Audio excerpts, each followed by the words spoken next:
মা বোনদের উদ্দেশ্যে ছোট্ট দুই একটা কথা না বললেই নয়। আমরা অনেক সময় বক্তারা দেখা যায় পুরুষদেরকে নিয়েই কথা বলতে বলতে আমরা চলে যাই, মা বোনদেরকে ভুলে যাই। জাতি কয়টা বলেন? নারী আর পুরুষ, বলেন না ভাই? নারী আর পুরুষ।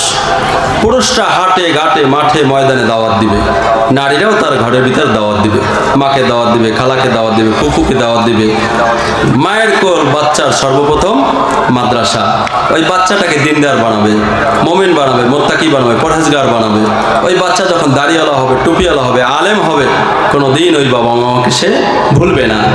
মা বোনদের একটা সিরিয়াস কথা বলে দেই, দুই ব্যক্তির দোয়া আল্লাহর দরবারে কবুল হয় না।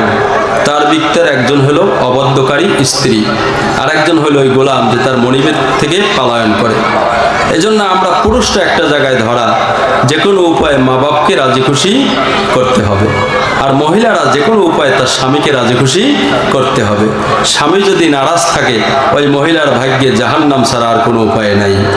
আর একটা জিনিস দেখবেন, যেই ঘরের মা বোনরা দিনের কাজে সাহায্যকারী হয়, ওই ঘরের পুরুষ লোকরা দেখবেন আগে বাড়তে পারে, দিনের কাজে আগে বাড়তে পারে। কথা ঠিক কিনা বলেন? কিন্তু যেই ঘরের মা বোনরা দিনের কাজে সাহায্যকারী হয় না, ওই ঘরের পুরুষ লোকরা কোনো দিন দিনের কাজে আগে বাড়তে পারে না। এজন্য মা বোনরা আপনারা সহধর্মিণী হয়ে যাবে। ইন্নাল হামদুলিল্লাহ নাহমাদুহু ওয়া নুসাল্লি আলা রাসূলিহিল কারীম। أما بعد فأعوذ بالله من الشيطان الرجيم. بسم الله الرحمن الرحيم. الحمد لله رب العالمين. وقال رسول الله صلى الله عليه وسلم: الدنيا سجن المؤمن وجنة الكافر، أو كما قال رسول الله صلى الله عليه والسلام. صدق الله العلي العظيم.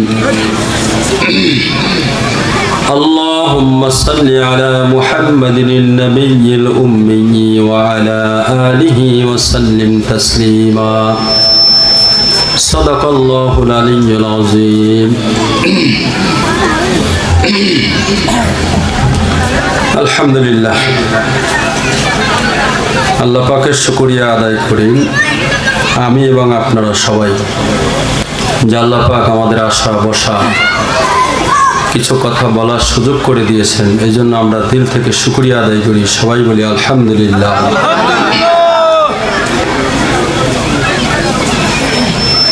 দিল মন একটু ভাঙ্গা, খুতবা সংক্ষিপ্ত করেছি, যেহেতু দিলের ভিতরে অনেক কথা বলার আশা আছে, একটু সময় বের করে নিলাম। আর ব্যথা ভরা অন্তর নিয়ে শুরুতে যে কথাটা বলতে চাচ্ছি, মাহফিলের আয়োজন অনেক বড়, লোকজন অনেক বেশি, কিন্তু এশার নামাজের সময় মুসল্লি দেখলাম খুব কম। অথচ এরকমের লক্ষ লক্ষ মজমা একত্রিত করলেও এক ওয়াক্ত ফরজের সমান হবে না। আচ্ছা বলেন তো, মাহফিলের মূল উদ্দেশ্য কি? ভাই সাউন্ড বেশি বাড়াই টাড়াই দেবো না, স্বাভাবিক করে রাখবো ইনশাল্লাহ। আর সামনে মেজারমেন্ট করতে হবে, তখন ঠিক করে দিও, ওটা খেয়াল রাখো ইনশাল্লাহ। মাহফিলের উদ্দেশ্য কি? নামাজি বানানো না কমানো?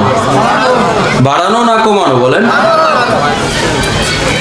হাদিস শরীফের ভিতরে আসছে, যার এক ওয়াক্ত নামাজ ছুটে গেল, তার যেন বাড়ি গাড়ি টাকা পয়সা মাল দৌলত স্ত্রী সন্তান পরিবার পরিজন সব কিছু ধ্বংস হয়ে গেলে যেই পরিমাণ ক্ষতি হয়, ওই পরিমাণ ক্ষতি হয়ে গেল।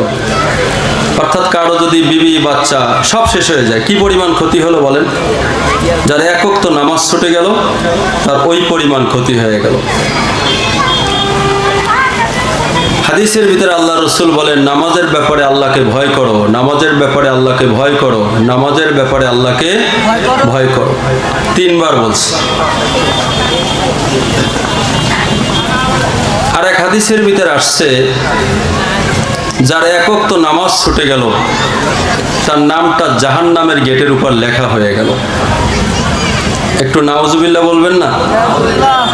জাহান্নাম কি খুব ভালো জায়গা, আদর কদরের জায়গা, নাকি কঠিন জায়গা বলেন তো? তাহলে এই যে ভাইরা, এত মানুষ, এত আয়োজন থাকা সত্ত্বেও মসজিদে যে এই কয়জন মুসল্লি হইল, এর কারণ কি বলেন? আল্লাহর ভয় নাই, আল্লাহর ভয় নেই। যাই হোক, একটু ভয় তো দিলাম, কিছু আশাও আমরা শুনি। আল্লাহ পাক কোরআনে পাকের ভিতরে বলেন, ওমাই ইয়াগফিরুয যুনুবা ইল্লাল্লাহ, আমি আল্লাহ ছাড়া তোদের গুনাহ আর কে মাফ করবে? আলহামদুলিল্লাহ বলেন। আল্লাহ ছাড়া আমাদের গুনাহ কেউ মাফ করার আছে? আল্লাহ আমাদের গুনাহ মাফ করবে ইনশাআল্লাহ। আল্লাহ সূরা নূহের ভিতর বলেন, ফাকুল তাস্তাগফিরু রাব্বাকুম ইন্নাহু কানা গাফফারা। আল্লাহ পাক বলেন, আমি সিরিয়াস, ক্ষমাশীল। নবী আমার বলেন, বান্দা কি পরিমাণ গুনাহ করেছো? গুনাহ যদি জমিন থেকে আসমান পরিমাণ হয়, গুনাহ যদি সমুদ্রের ফেনা পরিমাণ হয়, আমার কাছে শুধু একবার বলো, আল্লাহ আমাকে মাফ করে দেন। তোমার বলতে দেরি, আল্লাহ পাকের মাফ করতে দেরি নাই। সুন্দর আশার বাণী, ঠিক কিনা? আমি দুইটা জিনিস বলবো, আশাও বলবো, ভয়ও বলবো। বলেন না, আশাও বলবো, ভয়ও বলবো। কারণ আশার ভিতরে অনেকের আবার দুরাশা বাঁধে। আশার ভিতরে দুরাশা, বলেন বলেন কি বলছি? আশার ভিতরে দুরাশা। নামাজ পড়ে না, রোজা রাখে না, দাড়ি রাখে না, টুপি পড়ে না, পর্দা করে না, কয় আল্লাহ খুব দয়ালু, আল্লাহ মাফ করে দিবে। এটার নাম কি বলেন? এটার নাম দুরাশা। এটা আশা বলেন, এটার নাম কি? এই আশা তাকে জান্নাতে পৌঁছাইতে পারবে না।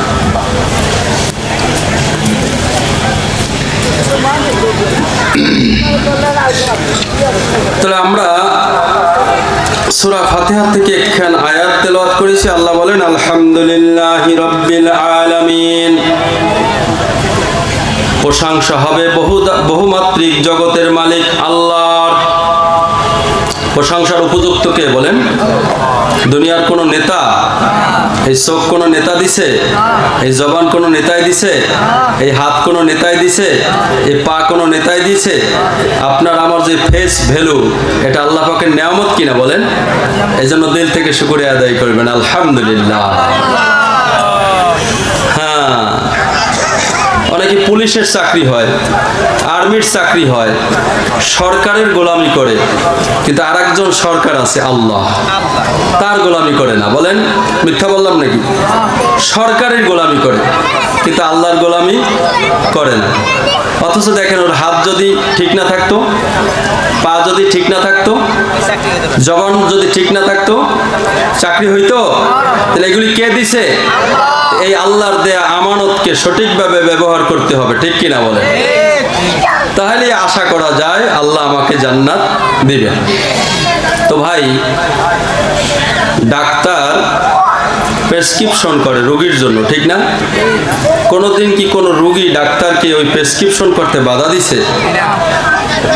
আলেম ওলামারা হলো উম্মতের ডাক্তার, তারা প্রেসক্রিপশন করবে। ওইটা যদি ফলো করেন, ইনশাআল্লাহ আপনারাও জান্নাতের মেহমান হয়ে যাবেন। প্রেসক্রিপশন মানার জন্য তৈরি আছেন তো? কে কে তৈরি আছেন এটা দেখি তো। নারায়ে তাকবীর, মাশাআল্লাহ। পাশাপাশি আরেকটু অনুরোধ করব, যাদের কানে মাইকের আওয়াজ যাইতেছে, আল্লাহর হস্তে দয়া করে প্যান্ডেলের ভিতরে চলে আসেন। দেখুন, এই মজমায় যারা বসবে, শুরু থেকে শেষ পর্যন্ত যারা বসবে, আল্লাহ রব্বুল আলামিন তাদের সমস্ত গুনাহ মাফ করে দেবে। গুনার জায়গায় আল্লাহ নেকি দান করবে। কিন্তু শর্ত হলো, মুরগি এবং হাঁস ডিম নিয়ে তা দেয়, যেই ডিমগুলি বাচ্চার পাখার নিচে থাকে ওখান থেকে বাচ্চা হয়। যেই ডিম বাচ্চার পাখার থেকে বের হয়ে যায়, ওই ডিম নষ্ট হয়ে যায়, ওখান থেকে বাচ্চা তৈরি হয় না। সুতরাং রাস্তায়, হাটে, ঘাটে, মাঠে, চায়ের দোকানে গল্প শুনবেন আর কথা শুনবেন আর একটু টিভি দেখবেন, চায়ে চুমুক দেবেন, অল্প একটু কথা বলবেন, আপনার ডিম থেকে বাচ্চা ফুটবে না, তার মানে এই ওয়াজ থেকে আপনি কোনো ফায়দা হাসিল করতে পারবেন না, আপনার গুনাহ মাফ হবে না, আপনার এখানে কোনো নেকি হবে না। যারা এখানে আসবে তাদের গুনাহ মাফ হবে, তাদের গুনার জায়গায় আল্লাহ রাব্বুল আলামিন নেকি দিয়ে ভরে দেবে। কথা ঠিক কিনা বলেন? আজ আর একটা কথা স্পষ্ট বলে দেই, জুমার বয়ান যারা মন দিয়ে শোনে দেখবেন ওই মুসল্লি কোনোদিন ইমামের বদনাম করে না, কিন্তু যে অর্ধেক শোনে অর্ধেক ঘুমায়, ও বলে হুজুরে কি যে কয় এখন কিছুই বুঝি না, তার মানে আসলে মন দিয়ে বয়ানই শোনে নাই। ঠিক তেমনি ভাবে আমি আশা করি যারা আপনারা এখানে বসছেন আগামীকালকে আমার বদনাম কেউ করবেন না, কিন্তু যারা অর্ধেক বয়ান শুনবে, অর্ধেক কথা বলবে, চার দোকানে থাকবে, টিভির আড্ডায় থাকবে, রাস্তায় হাঁটবে, ও বলবে যে কালকে যে কি বয়ান হয়েছে ও শুনছিলাম তেমন কিছু না। কি কথা ঠিক কিনা বলে? এটাও এক ধরনের অহংকার, আর যার ভিতর যারা পরিমাণ অহংকার থাকবে সে আল্লাহর জান্নাতে প্রবেশ করতে পারবে না। তো ভাই, সর্ব অবস্থায় আল্লাহ পাকের শুকরিয়া আদায় করতে হবে। এই জন্য একটু দিল থেকে শুকরিয়া আদায় করি, জোরে সরে বলি আলহামদুলিল্লাহ। মানুষ খালি নেতার প্রশংসা করে। নেতার কেন প্রশংসা করে? অল্প একটু দুনিয়া বিলাইনে সাহায্য করে, কিন্তু আমার আল্লাহ যে আমাকে কত সাহায্য করলো, আল্লাহ আলো দিল, বাতাস দিল, কি বলেন, পানি দিল, আগুন দিল, আল্লাহ কথা বলার বাকশক্তি দিল, আল্লাহ আমাকে মানুষ বানাইলো, দুঃখ কষ্ট প্রকাশ করতে পারছি। কত জানোয়ার সে কথা বলতে পারে না। এই সব কিছু মিলে মালিকের শুকরিয়া আদায় করা দরকার কিনা বলেন? এজন্য আবার বলি আলহামদুলিল্লাহ। যে কথা বলতেছিলাম, আমরা যখন আলোচনা করতে আসি, কেউ বলে ভাই একটু সুদের কথা বললেন, কেউ বলে ভাই একটু বাপ মার কথা বললেন, কেউ বলে ভাই একটু পর্দার কথা বললেন, কেউ বলে ভাই একটু নামাজের কথা বলেন, কেউ বলেন ভাই একটু গরম ওয়াজ করেন, রাজনীতির ওয়াজ করেন, কেউ বলে একটু জেহাদের ওয়াজ করবেন। কারণ ভাই সব কি রক্ষা করা সম্ভব? আসলে ডাক্তার কি আমি না আপনারা? প্রেসক্রিপশন কি আমি করব না আপনারা করবেন? যেহেতু আমি ডাক্তার, আমি প্রেসক্রিপশন করব, ওই অনুযায়ী যদি ওষুধ খাওয়া যায়, আল্লাহ চায় আপনাদের রোগ ভালো হয়ে যাবে ইনশাআল্লাহ। মাশাআল্লাহ। এখন আল্লাহ রাব্বুল আলামিন যা করে ভালোর জন্য করে। আল্লাহ পাকের ফয়সালার উপরে জমে থাকা, আল্লাহর প্রতি ভালো ধারণা রাখা। অনেক সময় আমাদের দৃষ্টিতে দেখা যায় যে জিনিসটা ভালো দেখা গেল না। হাদিস শরীফের ভিতরে আসছে, কারো সন্তান শিশু বাচ্চা যদি মারা যায়, আল্লাহ জিজ্ঞেস করে তুমি কি আমার বান্দার কলিজার টুকরাকে নিয়ে আসছো? তুমি কি আমার বান্দার সন্তানকে নিয়ে আসছো? তো আল্লাহ জিজ্ঞেস করে ফেরেশতাদেরকে, আমার বান্দা কি বলছে? বলছে আল্লাহ আপনার বান্দা আপনার শুকরিয়া আদায় করছে, আর বলছে ইন্না লিল্লাহি ওয়া ইন্না ইলাইহি রাজিউন। তা আল্লাহ পাক বলেন তুমি একটা কাজ করো, আমার বান্দার জন্য জান্নাতের ভিতরে একটা ঘর বানাও, আর ঘরটার নাম রাখো বাইতুল হামদ, মানে প্রশংসার ঘর। তাহলে আমি দেখলাম যে আমার শিশু বাচ্চা দুনিয়া থেকে আল্লাহ নিয়ে গেছে, আমি খুব ব্যথিত, কিন্তু আল্লাহ যে আমার জন্য জান্নাতের বাজেট করে রাখছে, এজন্য কি শুকরিয়া আদায় করা দরকার কিনা বলেন? আবার বলেন আলহামদুলিল্লাহ। এই জন্য সর্ব অবস্থায় শুকরিয়া আদায় করা, সুখে দুঃখে আল্লাহ পাকের শুকরিয়া আদায় করা। করবো তো ইনশাআল্লাহ। তো আমরা সবাই তো মুসলমান, ঠিক না? আচ্ছা, আমরা একটু তাহলে কালিমা পড়ে নিই। সবাই পড়ি লা ইলাহা ইল্লাল্লাহু মুহাম্মাদুর রাসূলুল্লাহ। আমাদের সৃষ্টি করছে কে? আল্লাহ। আচ্ছা, যে গাড়ি বানায় সে ক্যাটালগ সৃষ্টি করছে, কথা বলেন। কম্পিউটার বানায় সে ক্যাটালগ সৃষ্টি করছে। মোবাইল যে বানায়, মোবাইল চালানোর একটা পদ্ধতি সে সৃষ্টি করছে। আল্লাহ আমাদেরকে বানাইছে, বানানোর পরে আল্লাহ আমাদের জন্য একটা ক্যাটালগ সৃষ্টি করছে, সেটার নাম হলো কোরআন, ঠিক কিনা? আল্লাহ পাক রব্বুল আলামিন বলেন, দুনিয়াতে মানুষ, আপনি বলেন আমি বলেন, আমরা কি চাই বলেন তো? শান্তি। বলেন না কি চাই? সবাই আওয়াজ করে বলেন কি চাই? আমার আল্লাহ বলেন শান্তি হলো আলা বিযিকরিল্লাহি তাতমাইন্নুল কুলুব। আল্লাহ বলেন বান্দা দুনিয়াতে তোমরা শান্তি চাও, শান্তি আমি আল্লাহর জিকিরের ভিতরে। সুবহানাল্লাহ। কার জিকিরের ভিতরে? একটু জিকির করেন, লা ইলাহা ইল্লাল্লাহ, লা ইলাহা ইল্লাল্লাহ, লা ইলাহা ইল্লাল্লাহ, লা ইলাহা ইল্লাল্লাহ মুহাম্মাদুর রাসূলুল্লাহ। হাদিস শরীফের ভিতরে আসছে যদি কোনো ব্যক্তি 100 বার লা ইলাহা ইল্লাল্লাহর জিকির করে, কিয়ামতের ময়দানে তার চেহারা পূর্ণিমার চন্দ্রের ন্যায় উজ্জ্বল করে উঠাবে। হাদিস শরীফের ভিতরে আসছে যদি কোনো ব্যক্তি একীন ও ইখলাসের সাথে একবার সুবহানাল্লাহ বলে, আসমান এবং জমিন বরাবর নেকি দিয়ে আল্লাহ পাক তার আমলনামায় জমা করে দেয়, ভরে দেয়।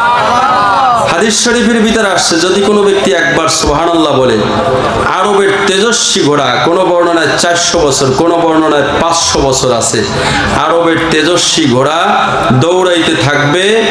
ওই একবার সুবহানাল্লাহ বলার কারণে এমন একটা গাছ লাগিয়ে যাইবে যে 500 বছর ওই গাছের ছায়া ওই আরবের তেজি ঘোড়া দৌড়ানোর পরে অতিক্রম করতে পারবে না। হাদিসের ভিতরে আসছে যদি কোনো ব্যক্তি সুবহানাল্লাহি ওয়া বিহামদিহি 100 বার পড়ে, সমুদ্রের ফেনা পরিমাণ গুনাহ হইলেও আল্লাহ পাক তার গুনাহকে মাফ করে দেন। হাদিসের ভিতরে আসছে লা ইলাহা ইল্লাল্লাহু ওয়াহদাহু লা শারীকা লাহু লাহুল মুলকু ওয়া লাহুল হামদু ওয়া হুয়া আলা কুল্লি শাইইন কাদির। যদি কোনো ব্যক্তি 100 বার পড়ে, আল্লাহর নবী বলেন 100 গুনাহ মাফ হয়ে যাবে, 100 নেকি হয়ে যাবে, 10 জন গোলাম আজাদ করার সওয়াব হয়ে যাবে, এবং ওই দিনে ওনার চাইতে আমল করনেওয়ালা আর কোনো ব্যক্তি হবে না যদি তার চাইতে বেশি না করে। আর শয়তান, আল্লাহ পাক শয়তানের চক্রান্ত থেকে নিজ জিম্মাদারিতে তাকে হেফাজত করবে। বলুন সুবহানাল্লাহ। দোয়াটা কি বেশি বড়? বলেন না বেশি বড়, কিন্তু আমরা অনেকে পারি না, সাহসও করতে পারতেছি না, কিন্তু ছোট একটা দোয়া, ঠিক না? আমার আপন ভাই অশিক্ষিত মানুষ, দলিল এত বোঝে, তার মানে দলিলের উপরে খুব ফিকির করছে, কথা বলেন, কিন্তু দোয়াই কুনুত পারে না। যুগের পর যুগ চলে গেল, দোয়াই কুনুত পারে না, তার মানে বোঝা গেল দোয়াই কুনুতের উপর ওই পরিমাণ ফিকির করে নাই যেই পরিমাণ ফিকির সে দলিলের উপর করছে, কথা ঠিক কিনা বলেন? তাহলে আমরা এই দোয়াটা কি শিখতে বেশি কষ্ট হয়? জিকিরকারীর জন্য 8টা জান্নাতের দরজা খোলা, যেই দরজা ইচ্ছা সেই দরজার থেকে সে আল্লাহর জান্নাতের ভিতরে চলে যেতে পারবে। এই জন্য দেখেন এই চরমনার মুজাহিদ ভাইরা বেশি বেশি আল্লাহ পাকের জিকির করে, কথা ঠিক কিনা বলেন? হাদিস শরীফের ভিতরে আসছে তুমি এমন ভাবে জিকির করো যাতে দুনিয়ার ফাসেক ফুজ্জাররা তোমাকে দেখলে পাগল বলে, অর্থাৎ তুমি বেশি বেশি আল্লাহ পাকের জিকির করো। তবে জিকিরের অনেক অর্থ, এক জায়গায় আছে ওয়াজাক্কির ফাইন্না যিকরা তানফাউল মুমিনিন। এই যে ওয়াজ মাহফিল, আল্লাহ নবীকে বলতেছে নবী আপনি নসিহত করতে থাকুন, মুমিনের ফায়দা আসে। কি উপকার আসতেছে না আপনাদের? হ্যাঁ, এই জন্য আফজাল জিকির হলো কোরআনে পাক তেলাওয়াত করা। তো ভাইরা, এই জন্য আল্লাহ পাকের জিকির করবো তো ইনশাআল্লাহ। সবচেয়ে বড় জিকির হলো কেউ দেখে না, একজন দেখে, তিনি কে? যুবক বলো, তিনি কে? মোবাইলে দেখে কিছু দেখো, রুমের দরজা আটকায় দেখো, কেউ দেখে না, একজন দেখে, কে? তিনি কে বলেন? সিসি ক্যামেরা আবিষ্কার হয়েছে না বর্তমানে? তার রুমের ভিতরে বসে চেয়ারম্যান সাহেব দেখে না কে ঘুমায়, কে জিমায়, কে আসলো, কে গেল, বন্ধু আইলো নাকি শত্রু আইলো। এইটা যদি তার রুমের ভিতরে বসে দেখতে পারে যে আল্লাহ আপনাকে আমাকে বানাইলো, সেই আল্লাহ পাক আরশে আজিমে বসে আমরা কে কি করতেছি কেউ দেখে না, একজন দেখে, তিনি কে? এজন্য আল্লাহ পাকের স্মরণ, এজন্য ফাজকুরুনি আযকুরুকুম ওয়াশকুরুলি ওয়ালা তাকফুরুন। বান্দা তুমি যদি আমার শুকরিয়া আদায় করো, আমি আল্লাহ তোমার তুমি যদি আমার স্মরণ করো আমিও তোমাকে স্মরণ করব। অসুবিধা নাই, কথা আসবে। আপনাদের মন চাই যে জিনিসটা, ওটা আমি বুঝতেছি, আসতেছি ইনশাল্লাহ। আমি আপাতত একটু ছোট রাস্তা থেকে একটু হাইওয়ে তুলতেছি, আপনাদের সাথে একটু কুশল বিনিময় করি ইনশাল্লাহ। হ্যাঁ, এরপরে ইনশাল্লাহ মোটামুটি কিছু কথা আসবে ইনশাল্লাহ। তবে আপনারা দোয়া করবেন, আমি আল্লাহর কাছে দোয়া করছি, ওগো আল্লাহ আমার জবান থেকে এমন কিছু কথা বের করো যেই কথার দ্বারা আমি নিজেও উপকৃত হইতে পারি, আপনারাও উপকৃত হইতে পারেন। করবেন তো এই দোয়া ইনশাআল্লাহ? আজকে দেখছি অনেক মা বোন হইতেছে, অনেক অনেক অনেক অনেক মা বোনদের উদ্দেশ্যে ছোট্ট দুই একটা কথা না বললেই নয়। আমরা অনেক সময় বক্তারা দেখা যায় পুরুষদেরকে নিয়েই কথা বলতে বলতে আমরা চলে যাই, মা বোনদেরকে ভুলে যাই। জাতি কয়টা বলেন? নারী আর পুরুষ, বলেন না ভাই? নারী আর পুরুষ। পুরুষরা হাটে ঘাটে মাঠে ময়দানে দাওয়াত দিবে, নারীরাও তার ঘরের ভিতর দাওয়াত দিবে, মাকে দাওয়াত দিবে, খালাকে দাওয়াত দিবে, ফুফুকে দাওয়াত দিবে। মায়ের কোল বাচ্চার সর্বপ্রথম মাদ্রাসা, ওই বাচ্চাটাকে দিনদার বানাবে, মুমিন বানাবে, মুত্তাকি বানাবে, পরহেজগার বানাবে। ওই বাচ্চা যখন দাড়িওয়ালা হবে, টুপিওয়ালা হবে, আলেম হবে, কোনো দিন ওই বাবা মামাকে সে ভুলবে না। মা বোনদের একটা সিরিয়াস কথা বলে দেই, দুই ব্যক্তির দোয়া আল্লাহর দরবারে কবুল হয় না। তার ভিতর একজন হলো অবদ্ধকারী স্ত্রী, আর একজন হলো ওই গোলাম যে তার মনিবের থেকে পলায়ন করে। এজন্য আমরা পুরুষরা একটা জায়গায় ধরা, যে কোনো উপায়ে মা বাপকে রাজি খুশি করতে হবে, আর মহিলারা যে কোনো উপায়ে তার স্বামীকে রাজি খুশি করতে হবে। স্বামী যদি নারাজ থাকে, ওই মহিলার ভাগ্যে জাহান্নাম ছাড়া আর কোনো উপায় নাই। আর একটা জিনিস দেখবেন, যেই ঘরের মা বোনরা দিনের কাজে সাহায্যকারী হয়, ওই ঘরের পুরুষ লোকরা দেখবেন আগে বাড়তে পারে, দিনের কাজে আগে বাড়তে পারে। কথা ঠিক কিনা বলেন? কিন্তু যেই ঘরের মা বোনরা দিনের কাজে সাহায্যকারী হয় না, ওই ঘরের পুরুষ লোকরা কোনো দিন দিনের কাজে আগে বাড়তে পারে না। এই জন্য মা বোনরা আপনারা সহধর্মিণী হয়ে যান। আপনাদের বিষয়ে আলোচনা আরেকটু করেই শেষ করতেছি। সেটা হলো কোরআনে পাকে আছে, আকিমুস সালাহ ওয়া আতুজ যাকাত, তোমরা সালাত কায়েম করো, যাকাত আদায় করো। এখানে একটা হাদিস বলতে হবে, যারা যাকাত আদায় করে না তাদের নামাজ কবুল হবে না। বলেন কি বলছি? যারা যাকাত আদায় করে না তাদের নামাজ কবুল হবে না, কারণ যাকাত আদায় করা ফরজ, নামাজ পড়াও ফরজ। যেই জিনিস কোরআনে থাকে ওই জিনিসকে ফরজ বলে। বলেন তো কি বলে? ওই জিনিসকে ফরজ বলে। আবার বলেন ওই জিনিসকে কি বলে? ফরজ। তো যে আল্লাহ তাআলা বলেন ওয়া আকিমুস সালাহ ওয়া আতুজ যাকাত, ওই আল্লাহ তাআলাই বলেন আকারনা ফি বুয়ুতিকুন্না ওয়ালা তাবাররাজনা তাবাররুজাল জাহিলিয়াতিল উলা। ওই আল্লাহ তাআলাই বলেন কুতিবা আলাইকুমুস সিয়াম। ওই আল্লাহ তাআলাই বলেন কুতিবা আলাইকুমুল কিতাল। অর্থাৎ নামাজ ফরজ, যাকাত ফরজ, রোজা ফরজ, জিহাদ ফরজ, পর্দাও ফরজ। অর্থাৎ যে সমস্ত মহিলারা পর্দা করে না তারা কি শুধু নিজেরা গুনাহগার হয়, নাকি হাজার হাজার পুরুষদেরকেও গুনাহগার বানায়, জাহান্নামের লাকড়ি বানায়? বলেন। সুতরাং মা বোনদের উদ্দেশ্যে এই আয়াতে আল্লাহ পাক বলেন, তোমরা জাহিলি যুগের মতো তাদের মতো বেপর্দা হয়ে তোমরা ঘরের থেকে বের হয়েও না। তোমরা যদি প্রয়োজনে বের হও, তোমাদেরকে পর্দার সাথে বের হইতে হবে। কিসের সাথে? বলেন, পর্দার সাথে বের হইতে হবে। ছোট্ট একটা উদাহরণ দিয়েই আশা করি আল্লাহ যদি হেদায়েত দিতে চায়, অল্প কথায় হেদায়েত হয়ে যেতে পারে। ছোট একটা উদাহরণ পর্দা সম্পর্কে। আপনারা কি কেউ নারকেল গাছ চিনেন? নারকেল গাছটা যদি ছোট চারা থাকে, এই নারকেল গাছটায় যদি কেউ বেড়া দেয়, বলেন মানুষ কি বলবে? লোকটা খুব বুদ্ধিমান। কারণ কি? এটা গরু ছাগলে খাওয়ার সম্ভাবনা ছিল, বেড়া দেওয়ার কারণে, ঘেরা দেওয়ার কারণে এখন এটা আর গরু ছাগলে খাওয়ার সম্ভাবনা নাই। কিন্তু নারকেল গাছটার বয়স যদি 60-70 বছর হয়ে যায়, 80 হাত লম্বা হয়ে যায়, এই নারকেল গাছটায় যদি কেউ বেড়া দেয়, তাহলে আপনারা বলেন মানুষ তাকে পাগল বলবে কিনা? বলেন।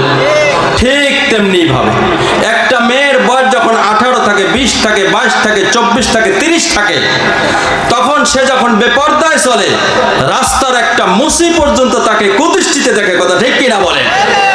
কিন্তু এই মহিলা যখন 60 বছর, 70 বছর, 80 বছর বয়স হয়ে গেল, এই মহিলা যদি এখন বোরকা পরে, নানি হয়ে গেল, চাচি হয়ে গেল, দাদি হয়ে গেল, খালা হয়ে গেল, ফুপু হয়ে গেল, তার চামড়া ধোত্রা দিয়ে গেল, কুকুরও তার দিকে এখন রুচির সাথে তাকায় না। এই মহিলা যদি পর্দা করে, তাহলে ওই 80 বছরের নারকেল গাছে বেড়া দেওয়া ছাড়া আর কিছু হইল? বলেন আপনারা, বলেন। চিৎকার এই সমস্ত মহিলাদেরকে আমি বোরকার কাপড়ের দাম বাড়ানোর জন্য, না বাড়ানোর জন্য বিনীতভাবে অনুরোধ করব। অর্থাৎ এখানে যারা আসছেন, যাদের বোন আছে, যাদের মা আছে, যাদের স্ত্রী আছে, যাদের অর্থাৎ নাতি আছে, যদি বেপরদায় চলে, হাতে ধরতে হবে, পায়ে ধরতে হবে, জাহান্নামের ভয় দেখাইতে হবে, জান্নাতে সুসংবাদ দেখাইতে হবে। তারপর দায়ুসের রাখাল হওয়া যাবে না, দায়ুসের রাখালের ঠিকানা হবে জাহান্নাম। ওয়াদা করতে হবে, আজকে বাড়িতে যাইয়া বিবিকে বোঝাবো, মেয়েকে বোঝাবো, নাতিকে বোঝাবো। কে কে তৈরি আছেন? কে কে তৈরি আছেন? আল্লাহকে দেখান। নারায়ে তাকবীর। আশা করি আমাদের মা বোনরাও বুঝতে পারছে। ভিডিও ম্যান ভাইদের দিকে তাকায়া, মাইকলা ভাইদের দিকে তাকায়া হাসি দিল, একটা কথা মনে পড়ে গেল। কবরস্থানে কবর খুঁজতে খুঁজতে জীবন পার করে দিল বহুত মানুষ আছে, কিন্তু আজও পর্যন্ত বিড়ি ছাড়তে পারলো না, নামাজ ধরতে পারলো না। ওয়াজ মাহফিলে মাইক চালাইতে চালাইতে অনেকেই বুড়া হয়ে গেল ভাই, মাথায় টুপি আজকে পর্যন্ত আনতে পারলা না, নামাজ ধরতে পারলা না। কি ভাই রাগ করছেন নাকি? বুঝাইতে পারিনি কথা, তাই না ভাই? ওই যে আজকে দোয়ায় কুনুত পড়তেছিলাম, তখন একটা কথা মনে পড়ছিল, আল্লাহুম্মা ইন্না নাস্তাইনুকা, আল্লাহ সর্বপ্রকার সাহায্য তোমার কাছে চাই। জানাজার নামাজের দোয়া পড়ছেন আপনারা? আল্লাহুম্মা গফিরলি, সর্বপ্রথম দোয়া কি? আল্লাহ তুমি আমারে মাফ করো। আল্লাহ পাক কোরআনে পাকে বলে, ইয়া আইয়ুহাল্লাযীনা আমানু কু আনফুসাকুম ওয়া আহলিকুম নারা ওয়াকুদুহান নাস ওয়াল হিজারা, তুমি নিজেও জাহান্নামের আগুন থেকে বাঁচো, তোমার আহাল পরিবারকেও জাহান্নামের আগুন থেকে বাঁচাও। ও ভাই, প্রথমে কি বলছে বলেন না? নিজে বাঁচো। প্রথমে কি বলছে? নিজে বাঁচো। আল্লাহুম্মা গফিরলি, আল্লাহ তুমি আমারে মাফ করো। তারপর না বলে হাইয়িনা ওয়া মাইয়িতিনা ওয়া শাহিদিনা ওয়া গায়িবিনা ওয়া সগীরিনা ওয়া কাবীরিনা, ওটা বাদ দেন। তারপরে বলি আল্লাহ যাদেরকে দেখি তাদেরকে মাফ করো, যাদেরকে দেখি না তাদেরকে মাফ করো, হায়াতে যারা তাদেরকে মাফ করো, যাদের মরে গেছে তাদেরকে মাফ করো। তার মানে কি? প্রথম কি ভাই? আল্লাহ তুমি আমারে মাফ করো। আমি ভাত খাইলে আপনার পেট ভরবে ভাই বলেন? আপনি ভাত খাইলে আমার পেট ভরবে বলেন ভাই? আপনাকে আল্লাহ জান্নাত দিলে ভাগ আমাকে দিবেন বলেন ভাই? আমার গায়ে জাহান্নামের আগুন লাগিয়ে গেলে ভাগ কেউ নিবে বলেন ভাই? ও যুবক, মাহফিলের আয়োজন তো করলা, মাহফিলের আয়োজন তো করলা, অন্য লোকে তো ঠিকই মাহফিল শুনে উপকৃত হয়ে গেল, কিন্তু তুমি নামাজও পড়লা না, মাহফিলও শুনলা না। ও কপাল পোড়া, তোমার কি কাজে আসলো? কথা বলেন, তোমার কি কাজে আসলো বলো? তোমার কি কাজে আসলো বলো? আমার নবী বলেন, আমার নবী বলেন, অধিকাংশ মানুষ অন্যের দুনিয়া সাজানোর জন্য সে নিজের আখিরাতকে নষ্ট করে। কই সভাপতি সাহেব আসছে? আইছে? এখানে আছে? আলহামদুলিল্লাহ বলে চিৎকার দিবেন, আলহামদুলিল্লাহ। কাছে আসেন। কেন বললাম জানেন? অনেক মাহফিলের সভাপতি সে মাহফিলে থাকে না, কিন্তু সভাপতি আসছে তো, আমি দেখিনি, আসছে? আলহামদুলিল্লাহ, বসেন। এবার কেন বললাম, এবার আপনাদের মজার ঘটনা শোনাই। আল্লাহর নবী বলেন, অধিকাংশ মানুষ অন্যের দুনিয়া সাজানোর জন্য সে তার নিজের আখিরাতকে নষ্ট করে। ভালো করে বুঝুন। আমাদের সমাজে অনেক মন্ত্রী মিনিস্টার কোটি কোটি টাকার দুর্নীতি করছে, ঠিক না ভাই? কথা বলেন না কেন? ঠিক কিনা বলেন? আচ্ছা, দুর্নীতি করে সম্পদের পাহাড় করছে, ঠিক, কিন্তু সম্পদের ভাগিদার কে হয়েছে? তার ছেলে, তার মেয়ে, তার স্ত্রী, তার বাবা মা, আরো বেশি হলে আত্মীয় স্বজন, আরো বেশি হলো সামসারা। কথা বলেন? কিন্তু ও যে নামাজ পড়লো না, ও যে রোজা রাখলো না, ও যে দাড়ি রাখলো না, ও যে টুপি পরলো না, অনেকে যে সুদ খায় সম্পদ বানাইলো, অনেকে যে ঘুষ খায় সম্পদ বানাইলো, ও যে 5টা 10টা বাড়ির মালিক বানাই দিয়ে গেল। কাদেরকে বানাই দিয়ে গেল? বিবি বাচ্চাকে বানাই দিয়ে গেল। এই যে অনেকে যে সুদখোর, সুদ খাইতেছে, এলাকায় এক ভাই বলল যে সুদের খুব প্রচলন আছে, সুদের থেকে যে সম্পদ তৈরি হয়, কার জন্য তৈরি করলো? বাচ্চার জন্য তৈরি করলো, বিবির জন্য তৈরি করলো, ঠিক কিনা বলেন? কিন্তু কিয়ামতের ময়দানে তুই যে কাজ বাদ দিয়া, তুই যে নামাজ বাদ দিয়া কাজ করতে রইলি, ওজনে কম দিলি, বাড়ির পরে বাড়ি, বাড়ির পরে বাড়ি, গাড়ির পরে গাড়ি, জমির পরে জমি, সম্পদের পর সম্পদ, এত সম্পদ তৈরি করলি, সব সম্পদ তৈরি করিয়া দুনিয়ার থেকে চলে গেলি, আল্লাহর হুকুম যে লঙ্ঘন করলি, কিয়ামতের ময়দানে আসামি তো তুই নিজে হয়ে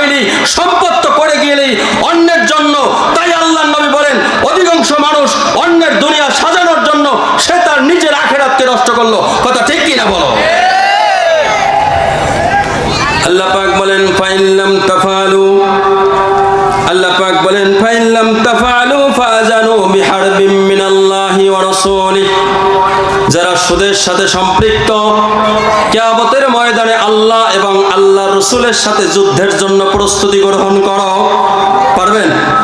কিংবা আল্লাহর ক্ষমতা সম্পর্কে জানেন? আল্লাহ রাতের পরিবর্তন ঘটায়। আল্লাহ পাক চন্দ্র, সূর্য, নক্ষত্র, গ্যালাক্সি, ছায়াপথ, মিল্কি ওয়ে, ব্ল্যাক হোল সব কিছুর পরিবর্তন ঘটায়।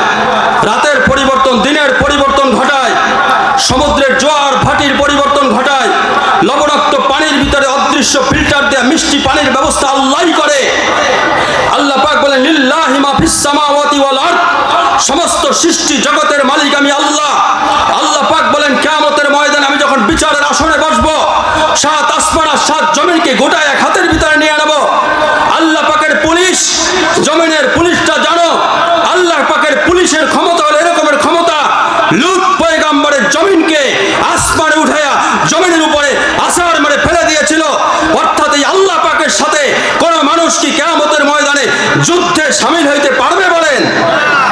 তাহলে বুঝা শুনে সুদ খাও, অসুবিধা নেই। বলেন কথা ঠিক কিনা?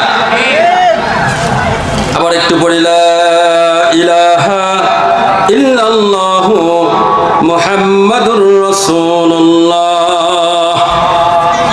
ভাইরা, লা ইলাহা ইল্লাল্লাহ দেখানো যায় না, ঈমান বলেন না, ঈমান দেখানো। মুহাম্মাদুর রাসূলুল্লাহ লুকানো যায় না। বলেন বলেন, লুকানো যায় না। লা ইলাহা ইল্লাল্লাহ দেখানো যায় না, মুহাম্মাদুর রাসূলুল্লাহ লুকানো যায় না। তার মানে কি? ঈমান। আল্লাহ আছে বিশ্বাস করেন, পরকাল আছে, মিজান আছে, সিরাত আছে, জান্নাত আছে, জাহান্নাম আছে, বিশ্বাস করেন? কেমনে বিশ্বাস করলাম?